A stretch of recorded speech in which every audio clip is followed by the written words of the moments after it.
I want to make an invitation to you, my friend. Yes, you who are hurting, who are sorrowful, who are in pain, who feel that life has dealt you an unfair set of circumstances. I want to make an invitation.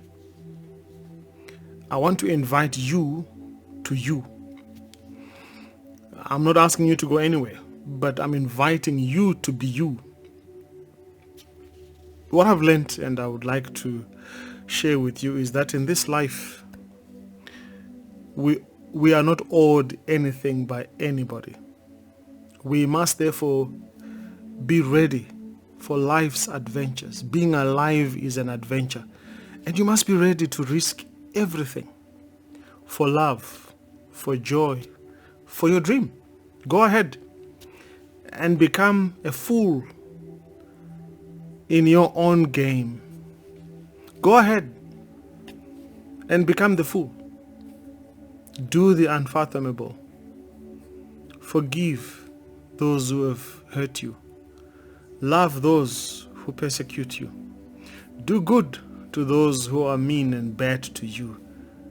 In this adventure, just make sure you have one person by your side, and that is God. Because they may laugh at you now, but you will have the last laugh. They might hurt you now, but you're going to be the healed one. Because God works with healed, wounded healers. You've got to heal, my friend. And so I want to invite you and tell you that host your own party. Just don't make it a pity party. It doesn't matter in this life how you live and where you go for holidays and what you know. I just want to know what hurt you deeply, that we wake up every morning to fight the good fight of life and to keep holding on to that which was almost wrestled and yanked away from you. I want to know, how do you dare to dream about meeting your heart's desires when all life has done is to break the very heart where your desires sit? I want to know, can you risk to become a fool for the sake of your dream? For the sake of the love and the giftings that are in you? Can you still be in this adventure of life and feel like you are yourself? I want to invite you to you and say, it doesn't matter what planets you have seen and how those planets don't fit in the square of your measurement, and therefore you have let them apart. Experiences you've been to and you felt you don't fit in. It doesn't matter. I want to know if you have touched the center of your being. By that I mean, do you know the center of your sorrows? Do you know the center of your joy? Have you discovered what makes you happy? If you have been hurt before, have your betrayals and your hurts opened you up to more adventures, or they have shut you into a state where you have shriveled and you have closed for fear of being hurt again? I want to know, what are your ex and how did you respond to them?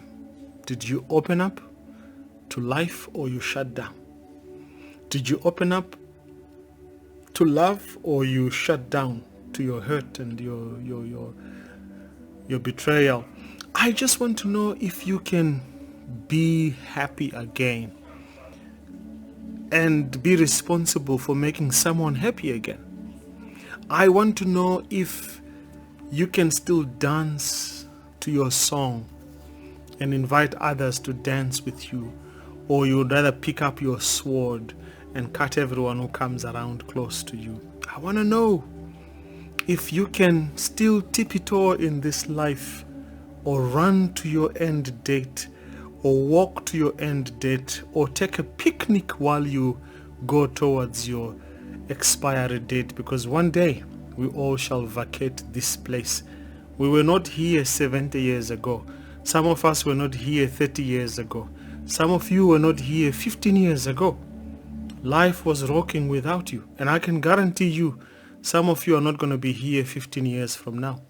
Some of you are not going to see next year. Some of you are not going to see the next 10 years, 20, 30.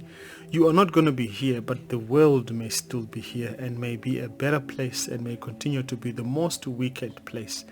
The question I have is, I just want to know if you can see the beauty, if you can still see the pretty of the day, if the colors are still visible to you or everything is grayed out. I want to invite you to leave and have a party with you. I want you to know that there's no failure in life, just the feedback you have received. If you take it that way, my friends, you will continue to go on your adventure, never minding what happened yesterday. Don't live in reverse looking at your rearview mirror. Live through the future that's coming ahead of you. Look at how big that windshield on your car is and compare to the view you see on that rearview mirror. Where would you prefer to live? Looking back or looking at the possibilities of what you can become? What trip are you going to take today? Where are you going to drive to? Who are going to be your passengers? And what conversations are you going to have